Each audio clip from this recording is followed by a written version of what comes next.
Yo les duelistes, c'est NeoGician et bienvenue sur ma chaîne YouTube. Alors comme vous l'avez vu dans le titre de la vidéo, on va essayer de construire un deck mais d'un point de vue mathématique. Vous êtes prêts? C'est parti!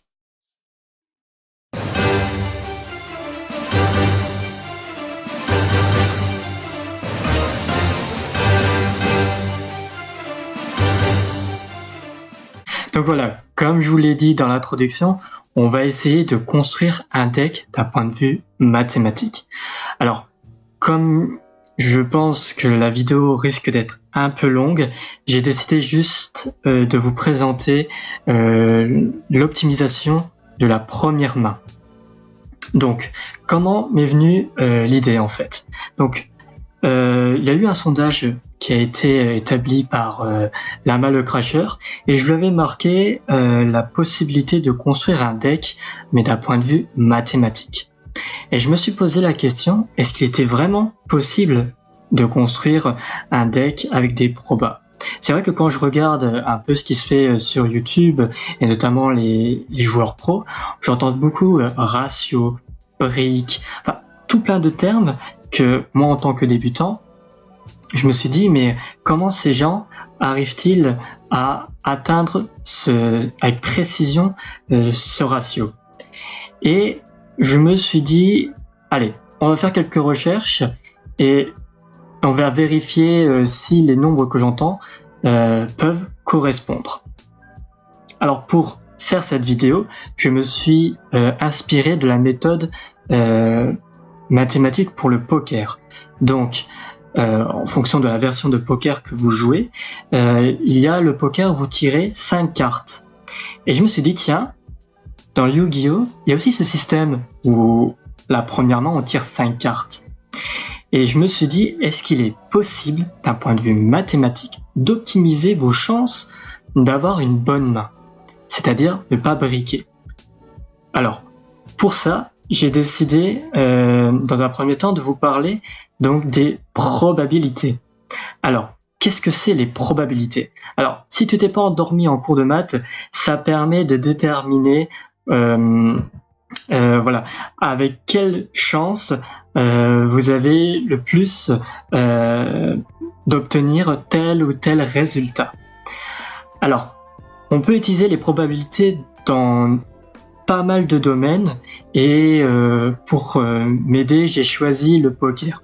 Car moi j'aime bien tout ce qui est jeu de cartes, je ne dis pas que je suis fort, je dis juste que ça m'intéresse et voilà, je ne laisse rien au hasard et je préfère me dire voilà, est-ce que j'ai plus de chances d'avoir un brelan que plutôt de me dire j'espère avoir un brelan. Dans les deux cas, vous avez cette notion d'aléatoire.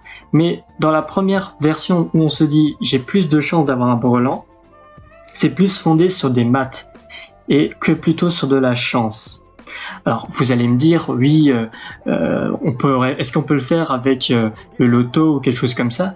Non, parce que le loto c'est un tirage une fois par semaine. Pour l'établir, il faudrait le faire 1000 fois, ça représenterait près de 19 ans. Donc non, ce n'est pas intéressant. Le poker, lui, quant à lui, c'est vraiment quelque chose de plus tangible, car les mains sont distribuées tout le temps, que ce soit dans des compétitions ou même sur des sites en ligne. La probabilité que ça se répète est beaucoup plus importante, car vous faites des parties et ça recommence et les cartes sont de nouveau redistribuées. Et ben c'est le même principe avec Yu-Gi-Oh! Vous recommencez une partie avec vos potes et vous retirez de nouveau 5 cartes, vous remélangez 5 cartes, vous remélangez 5 cartes. Et lorsque vous faites un championnat, un WCQ, un YCS, vous avez plusieurs manches et vous avez donc cette possibilité de tirer plusieurs fois 5 cartes. Donc les probabilités servent quand l'expérience aléatoire est répétée un très grand nombre de fois. Donc, vous avez votre deck, vous avez 40 cartes, et vous tirez 5 cartes, et ça, vous pouvez le faire un nombre incalculable de fois. Même quand vous êtes chez vous, vous entraînez, vous mélangez, et vous redistribuez 5 cartes. Donc, je vous ai mis donc l'expression mathématique des probabilités. Donc, P de A, c'est égal au nombre de cas possibles sur nombre de ces cas favorables. Donc, On va donner un exemple tout bête. Vous allez prendre un dé à 6 faces. Donc le nombre de cas possibles, c'est 6. Il y a 6 faces, donc le nombre de cas total, c'est 6. Le nombre de cas favorables, on va dire de tomber sur un nombre pair. Vous avez le 2, le 4 et le 6. Donc vous avez 3 sur 6, vous avez une chance sur 2. Alors oui, évidemment, vous allez me dire, c'est un exemple bateau, mais c'est pour mieux représenter sur quelque chose de plus petit. Maintenant, nous allons donc déterminer d'un point de vue mathématique et se rapporter à Yu-Gi-Oh, car c'est ce qui nous intéresse aujourd'hui, c'est comment on peut optimiser la première main. Alors je dis pas c'est ce qui va tomber le plus souvent. La vidéo a pour but de comprendre si votre deck est viable d'un point de vue mathématique. Et que vous vous dites, est-ce que les 5 premières cartes, j'espère tirer telle ou telle carte. Non. L'idéal, ce serait de se dire, les 5 premières cartes, j'ai tant de chances d'avoir telle ou telle carte et ainsi de suite. Et c'est ça qui ferait vraiment que votre première main serait vraiment intéressante. Alors, pour le coup, je me suis demandé qu'est-ce que c'était une bonne main. Donc, ce qui est intéressant, c'est de se rendre compte de la rareté d'une main. Est-ce qu'elle est fréquente, rare? Donc, par exemple, au poker, l'exemple qui a été donné dans une vidéo, où je vous mettrai le lien dans la description, c'était la probabilité d'obtenir un full. Donc la personne s'est posé la question, est-ce qu'elle est rare? Est-ce qu'elle est fréquente? Fréquente, rare, mais à quel pourcentage? 20, 10%, 5%? Voilà, c'est vraiment l'intérêt de cette vidéo, c'est pas de sortir un deck et de se dire, voilà, je suis sûr, les 5 premières cartes, il y aura telle ou telle carte, j'en suis convaincu. Non. Le but de cette vidéo, c'est vraiment d'optimiser pour être au plus proche de se dire, j'ai tant de chances de tirer telle ou telle carte, telle combinaison plutôt, parce qu'on tire les 5 premières cartes. Donc, j'ai pris le deck avec lequel j'ai vraiment j'ai fait mon entraînement avec, parce que j'ai fait un WCQ avec, j'ai choisi le deck Prankits Pure. Donc, pour moi, et pour l'exemple de la vidéo, je précise bien, c'est pour l'exemple de la vidéo. Donc tous ceux qui jouent Prankits et qui me disent en commentaire, oui mais on peut quand même démarrer le deck, je suis d'accord avec vous les gars, mais c'est juste pour le principe de la vidéo.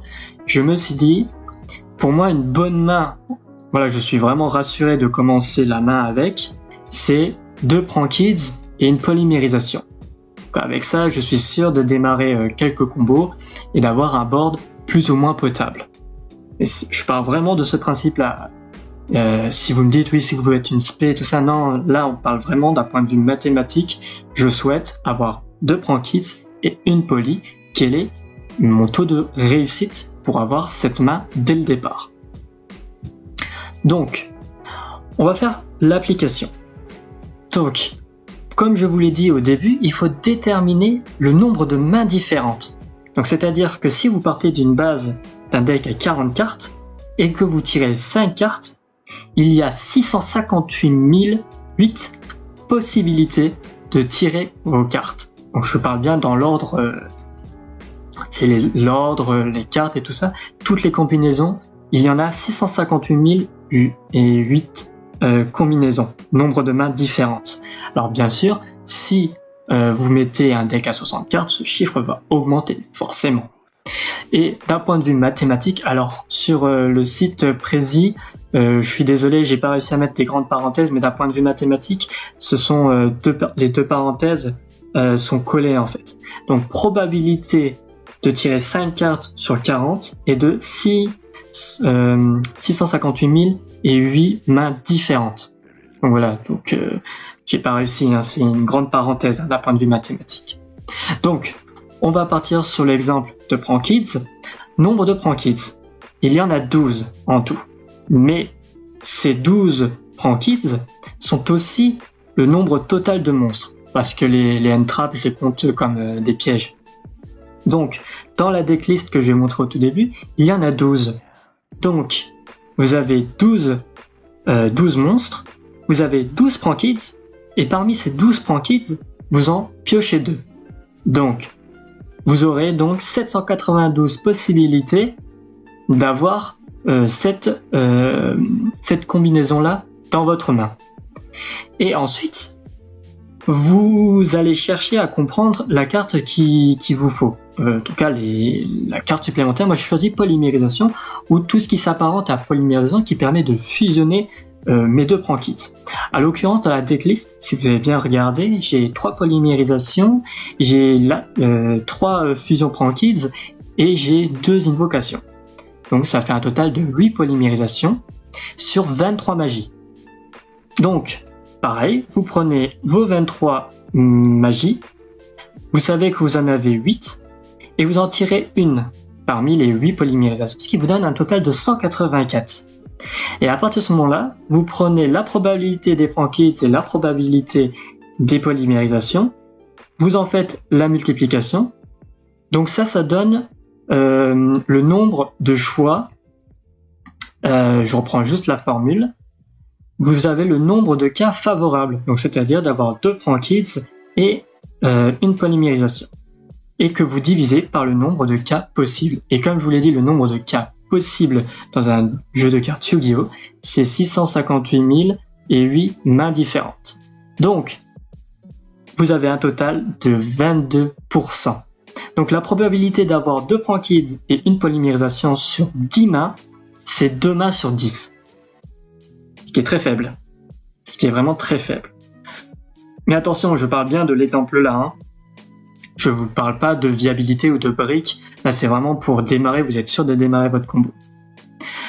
Donc, bien sûr, Yu-Gi-Oh! Est un jeu vraiment intéressant dans la mesure où des cartes peuvent se substituer à d'autres cartes grâce à la tutorisation. Chose qui n'existe pas au poker. Donc, je vais vous parler des tutos et autres moyens pour le deck. Donc, cette fois-ci, vous reprenez toujours vos 12 prankids, mais je vais augmenter ce nombre à 17, grâce aux cartes qui tuto et qui représentent ces monstres. Donc, pareil, vous avez toujours vos 12 prankids, mais cette fois-ci, vous avez la probabilité de 2 sur 17. Alors, 17, ça vient des 3 terrains et des 2 terraformations.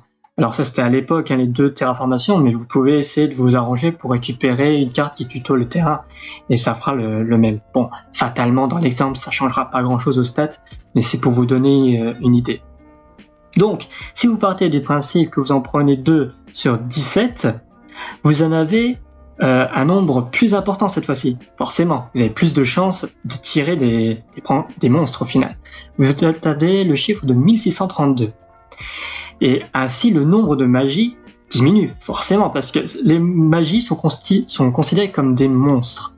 Donc à partir de ce moment-là, vous êtes plus à 22, je crois, à 23, vous passez donc à 18. Et parmi les 18, vous en avez toujours 8 qui fusionnent. Vous en choisissez une parmi ces 8 et vous obtenez 144. Même formule, vous faites 632 fois 144 et que vous divisez par le nombre total de mains.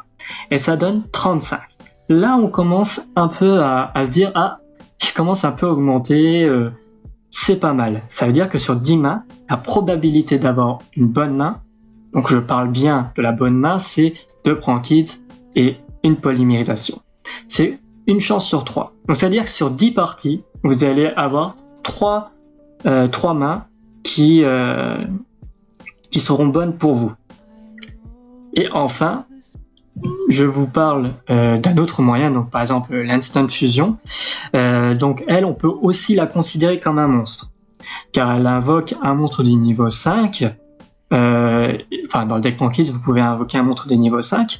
Et si vous faites la norme avec un monstre Prankids plus la polymérisation, vous pouvez démarrer. C'est un autre moyen de détourner, mais on peut quand même la prendre en compte. Donc dans ce cas-là, vous avez toujours 12 Prankids, mais cette fois-ci, vous en prenez 2 parmi 20.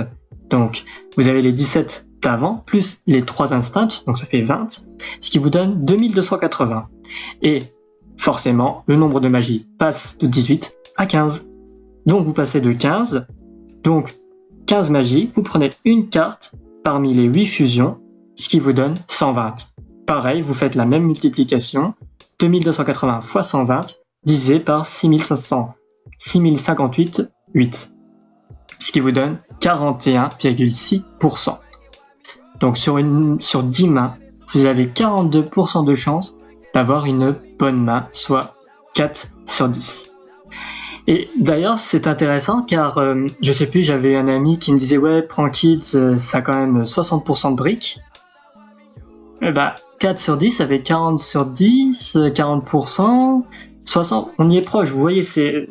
Alors, bien sûr, je vous parle pas de la brique qui vous fait c'est bon, on passe à la suivante.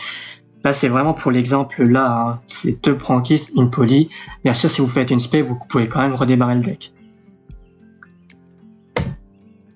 Et voilà. Donc, pour conclure, grâce à ces calculs-là, voilà, vous pouvez d'ores et déjà vous dire, avec votre deck préféré, parce que je connais pas tous les decks, donc si vous avez votre deck préféré, vous dites, voilà, quel est le pourcentage d'obtenir telle ou telle combinaison. Je vous invite juste à reprendre la vidéo, tout simplement, et vous remplacer les chiffres par les cartes qui vous intéressent. Et voilà les amis, la vidéo est terminée. Merci d'avoir regardé jusqu'à la fin. Comme d'habitude, si elle t'a plu, laisse le petit pouce bleu, ça fait toujours plaisir. Abonne-toi si tu veux rejoindre l'aventure. Voilà, la dernière vidéo, vous avez été très nombreux à l'apprécier et je l'ai vu grâce à vos petits pouces bleus, à vos commentaires et au nombre de personnes qui se sont abonnées, qui ont rejoint l'aventure. Donc merci beaucoup pour ça. N'hésitez pas à aller checker la vidéo qui parle du poker et des stats, les liens sont dans la description. Bien sûr, n'hésitez pas à aller voir mes amis, ils seront également dans la description. Et d'ici là, bon duel!